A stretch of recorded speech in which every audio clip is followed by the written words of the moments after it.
नमस्कार दोस्तों, कैसे हो आप सब। मेरा नाम है विजय कुमार और आप देख रहे हैं कॉमिक्स पिटारा चैनल को। दोस्तों, अगर आप इस चैनल पर नए हैं या अभी तक हमारे चैनल को सब्सक्राइब नहीं किया है तो प्लीज़ हमारे चैनल को सब्सक्राइब कर दें और साथ में लगे बेल आइकन को जरूर प्रेस कर देना। तो चलिए भोकाल की शानदार कॉमिक्स को शुरू करते हैं, जिसका नाम है शिकंजा। इसका कवर पेज देख सकते हैं, कुछ इस तरह का है। ये 20 रुपये की कॉमिक्स है, देख सकते हैं। इसको मैं थोड़ा सा बड़ा कर देता हूँ। बिस्वा, सुपुत्र श्री सुकर्मा। न्यायालय ने हत्या, चोरी, डकैती और आतंकवाद जैसे जघन्य अपराध को दोषी पाते हुए तुम्हें अग्नि समाधि का दंड देने का निर्णय किया है।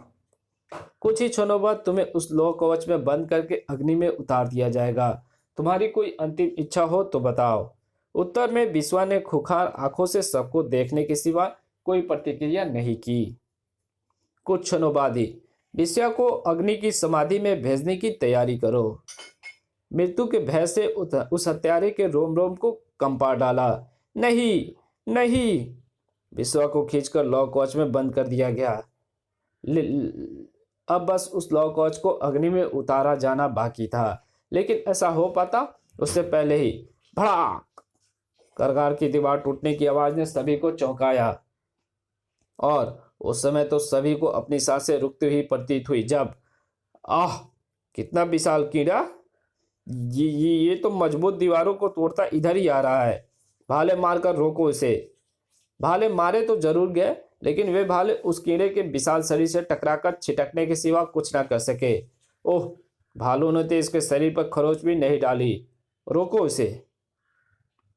वो उस तरफ बढ़ रहा है जिधर लौह कवच में बंद है, जिधर लौह कवच में बिस्वा बंद है।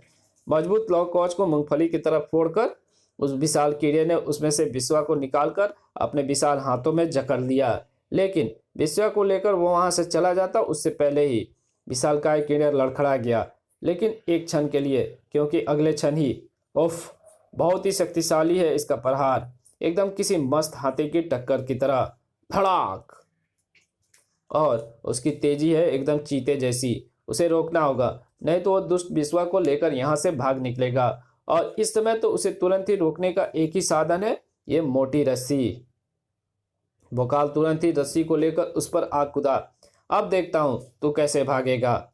भोकाल ने फुर्ती से रस्सी को उसके इर्द गिर्द लपेटकर उसे बेबस कर दिया।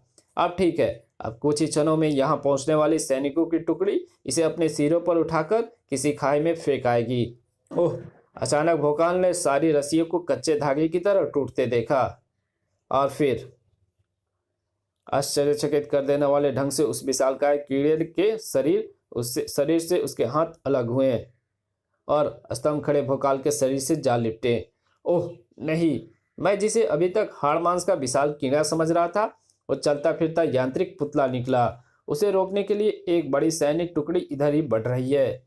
सैनिकों की बड़ी टुकड़ी उस विशाल कीड़े को रोकने आई थी, लेकिन वो टुकड़ी कुछ कर पाती उससे पहले ही आश्चर्य से फटी सभी की आंखों को वो कीड़ा जमीन में समाता दिखाई दिया। ओह नहीं! उफ! ओह! वो तेजी से घूमते हुए धरा में समाकर भाग रहा है, परंतु मैं उसे रोकने के लिए कुछ नहीं कर सकता, क्योंकि मैं उसके द्वारा छोड़े गए इन हाथों में फंसा अपनी हड्डियों को टूटने से बचाने में व्यस्त हूँ। मेरे पास अब एक ही रास्ता बचा है कि मैं पुकारूं, भोकाल!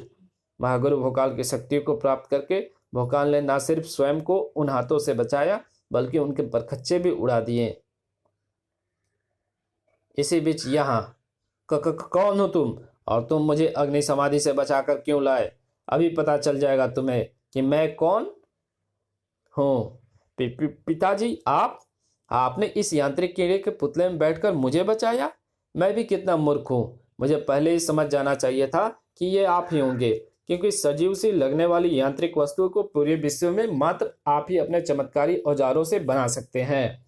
हाँ बिस्वा, मैंने तुम्हें कारागार से छुड़ा लाने का अपराध किया है, परंतु जानता है मैंने ऐसा क्यों किया? हर समय तुझ जैसे राष्ट्रद्रोही की मृत्यु की कामना के लिए उठने वाले मेरे हाथों ने तुझे बचाने के लिए अपने चमत्कारी औजारों को क्यों उठाया? उस देवी के कारण, जिसे दुर्भाग्य ने तेरी पत्नी और मेरी पुत्रवधू बना डाला।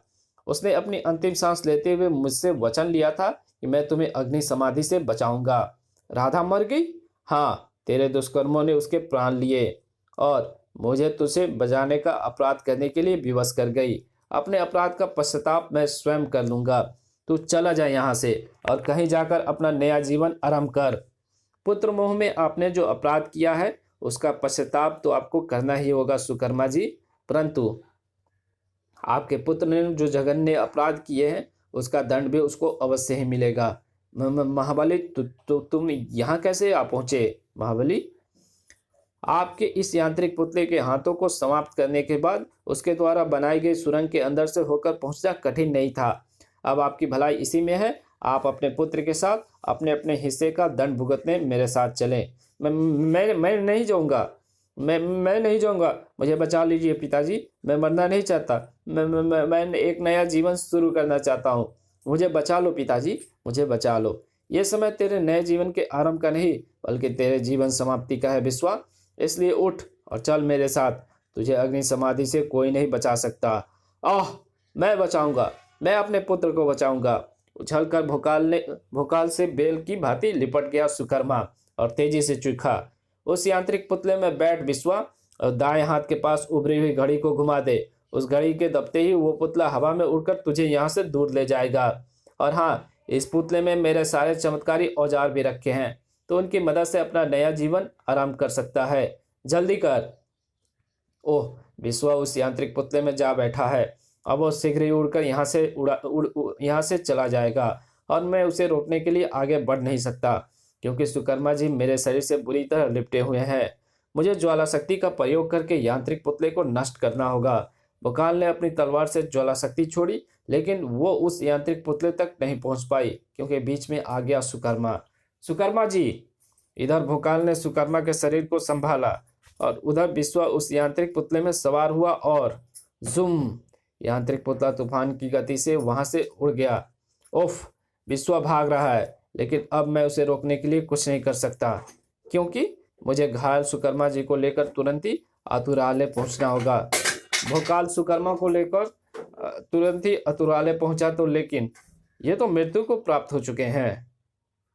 ओह, अपने दुष्ट पुत्र को बचाने के लिए एक महान कारीगर ने अपने प्राण गंवा दिए। इस हादसे ने भोकाल को दुख के सागर में डुबो दिया था, लेकिन विश्वा के हलक से ठहाके उबल रहे थे। सृष्टि के निर्माता देवता विश्वकर्मा ने अपने ये दिव्य औजार मेरे पिता को देते समय सपने भी में नहीं सोचा होगा कि ये औजार कभी मुझ जैसे के हाथ लगेंगे और इन औजारों के बल पर तबाही बर्पा होगी।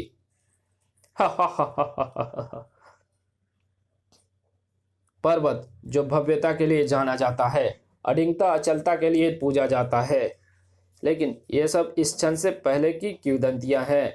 इस क्षण तो विकासनगर का पवित्र रत्नागिरी पर्वत देखने वालों को डिगता भी दिख रहा है और चलता हुआ भी।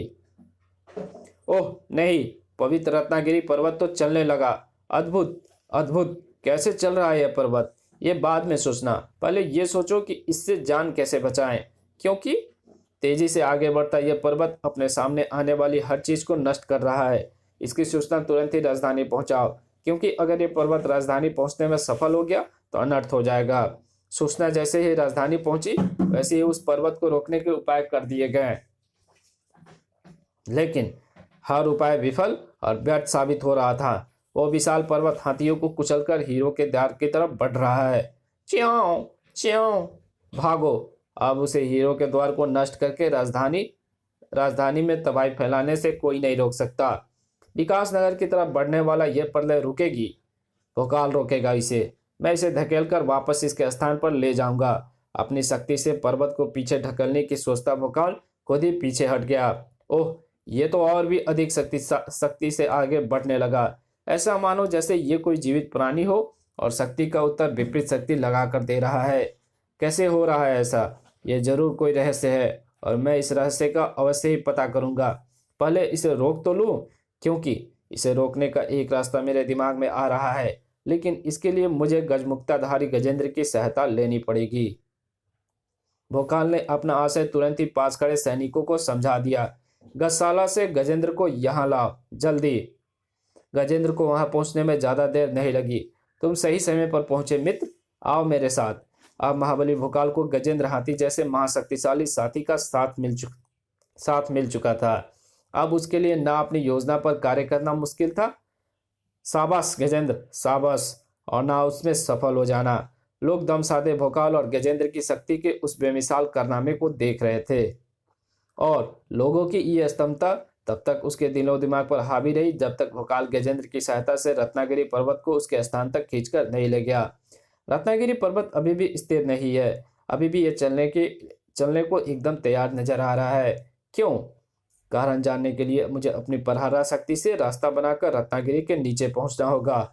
ओह, रत्नागिरी पर्वत के नीचे सैकड़ों मजबूत पहिए लगे दिखाई दिए भोकाल को। ओह, रत्नागिरी जैसे विशाल पर्वत पत्थरों से निर्मित इन छोटे छोटे पहियों की मदद से चल रहा था। रत्नागिरी को स्थिर करने के लिए मुझे इन पहियों को तोड़ना होगा। रत्नागिरी को स्थिर करके भोकाल बाहर आया तो उसकी जय घोष से आसमान गूंज उठा। महाबली भोकाल की जय। आपने हमें एक बहुत बड़े संकट से बचा लिया महाबली, इसलिए हम सब ने निर्णय लिया है कि इस अवसर को सदा स्मरण के लिए हम आपकी एक विशाल प्रतिमा यहाँ स्थापित करेंगे। लेकिन एकाएक रत्नागिरी पर्वत चल क्यों पड़ा? क्या ये कोई दैवीय विपदा थी? नहीं, रत्नागिरी के तल को काटकर उसमें पहिए लगाए गए थे, और ऐसा निश्चय ही किसी शत्रु सेना की सैनिक टुकड़े ने किया है। और वो शत्रु राज्य कौन सा था, मैं इसका पता लगाकर उसे दंड देकर ही रहूंगा। विशाल पर्वत को चलाने के कार्य को शत्रु सैनिक की टुकड़ी का काम समझता भोकाल क्या जानता था कि वो काम एक अकेले ही आदमी ने किया था, और वो अकेला आदमी था बिस्वा। रत्नागिरी को पुनः अपने स्थान पर स्थापित करके अगर तू ये समझ रहा है भोकाल कि तूने विकासनगर को प्रलय से बचा लिया है, तो ऐसा सोचना तेरी भूल है। ये तो मात्र आरंभ है, और जब आरंभ इतना भयंकर है तो सोच अंत कितना भयानक होगा। और उस अंत को आने से तू नहीं रोक सकता, क्योंकि इन चमत्कारी औजारों के बल पर विश्वा हर असंभव कार्य को चुटकी में संभव कर सकता है। विश्वा के चेहरे पर तांडव करता क्रोध बता रहा था कि जल्दी एक बड़ी मुसीबत का सामना करने वाले थे विकासनगर वासी। इस शुभ अवसर पर महाबली कहाँ गए? वे एक बेहद आवश्यक मंत्रणा में शामिल होने के लिए हमारे मित्र राज्य उदयगिरी गए हुए हैं, शीघ्र ही लौट आएंगे। आइए हम अनावरण कार्यक्रम का शुभारंभ करते हैं। ये 2 बैलगाड़ी भर फूल किस लिए मंगाए गए हैं? पुष्प वर्षा के लिए।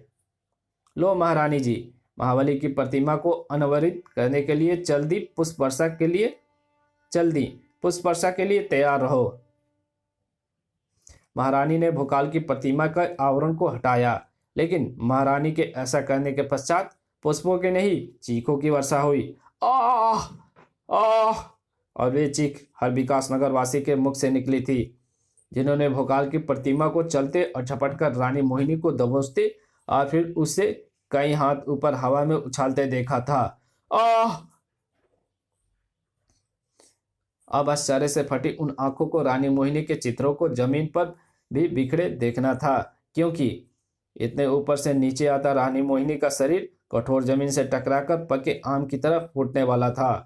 लेकिन देखने वालों को रानी मोहिनी जमीन पर नहीं, उस गाड़ी से भरे फूलों पर गिरती दिखी। और फिर उन्हें दिखा भोकाल। बाहुबली आ गए। ओफ, उदयगिरी से यहाँ के लिए रवाना होने में अगर मैंने एक क्षण भी गंवा दिया होता तो महारानी को नहीं बचा पाता। लेकिन ये एकाएक हुआ कैसे? मेरी वो प्रतिमा चल कैसे पड़ी जो पूरी तरह पत्थर की बनी है? ओह, वो तो भयानक तोड़फोड़ मचा रही है। ऐसे में कोई प्रजावासी उसका शिकार बन सकता है। इसके लिए मुझे प्रजा को उसके प्रकोप से बचाने के लिए उनसे कहना ही होगा, भाग जाओ यहाँ से, सभी इस क्षेत्र को खाली कर दो। तुरंत ही भीड़ काई की तरह छटने लगी। अब ठीक है, अब मेरे पास अवसर है कि मैं अपने वारों से इस प्रतिमा को सिर को इसके धड़ से अलग कर दूं। आऊं! वार जोरदार था। भोकाल को ऐसा लगा जैसे उसकी आंखों के सामने स्याह पर्दा पड़ गया हो, और अभी भोकाल की आंखों के सामने वो कालिख का पर्दा हट पाता उससे पहले ही भोकाल को उस मृत्यु ने दबोच लिया। पीड़ा ने तुरंत ही भोकाल का वास्तविकता से परिचय करवा दिया। उफ, प्रतिमा के हाथ पूरी शक्ति से मुझे जमीन से दबा रहे हैं। अगर मैं शीघ्र ही इसके हाथों के नीचे से नहीं निकला तो यह मुझे ठीक वैसे ही फोड़ डाला गया जैसे बच्चा संतरे को अपने हाथों से दबाकर फोड़ता है। ओह नहीं, परहारा की शक्तियों से बने गद्दा के प्रहार से उसका बाल भी बांका नहीं हुआ। मुझे परहारा से कुछ और बनाकर इसे नष्ट करना होगा। भोकाल इस बार प्रयोग कर पाता उससे पहले ही परहरा उसके मस्तिष्क से छिटक गया। उफ! इसके वार से परहरा उछलकर दूर जा गिरा। ये तो मुझे अपने एक हाथ से ऐसे कूटने लगा जैसे लुहार लोहे को कूटता है। ये मुझे कूट कूट कर मार डालेगा। मुझे अपने शक्ति के प्रत्येक कतरे का प्रयोग करके भी इसे अपने से अलग करना होगा। अब इसकी खैर नहीं। टनाक! भोकाल की चमत्कारी तलवार का जोरदार वार उस मूर्ति पर हल्का सा निशान डालने के सिवा और कुछ नहीं कर सका, जबकि मूर्ति के हल्के से वार ने एक बार फिर भोकाल के प्रत्येक अंग को पीड़ा से भर दिया। ओफ! तलवार भी मेरे हाथों से छूट चुकी है। अब तो मेरे पास मात्र ये ढाल बची है। इससे चाहे तो मैं वार कर लूं या वार बचा लूं। वार बचाना ही लाभदायक होगा, क्योंकि ठाक! ढाल के वार से तो इसके पथरीले शरीर पर खरोच भी नहीं पड़ने वाली। उफ! अब भोकाल ने भी ज़्यादा देर ढाल ने भी ज़्यादा देर भोकाल का साथ नहीं दिया। अब भोकाल को कुछ कुछ सोचना ही था। इसे समाप्त करने के लिए अगर मैंने कुछ नहीं किया, ये मुझे समाप्त कर देगा और फिर समाप्त करेगा पूरे विकास नगर को। नहीं, मैं ऐसा नहीं होने दूंगा। मुझे उसे खत्म करना होगा और ऐसा करने के लिए मुझे अपनी ज्वाला शक्ति का प्रयोग करना होगा। लेकिन ज्वाला शक्ति का प्रयोग मैं तभी कर सकता हूँ ना जब मेरी तलवार मेरे हाथ में हो। लेकिन मैं अपनी तलवार उठाऊँ तो कैसे? यह शैतान प्रतिमा तो मुझे इतना समय ही नहीं दे रही है कि मैं अपनी तलवार तक पहुँच सकूँ। तलवार उठाने का समय पाने के लिए मुझे कुछ करना होगा, और उसमें ये घी के भरे पात्र शायद मेरी कुछ मदद कर सके। वकाल ने घी से भरे 2 पात्रों को जमीन पर लुढ़का दिया। सुखद परिणाम तुरंत ही सामने आया।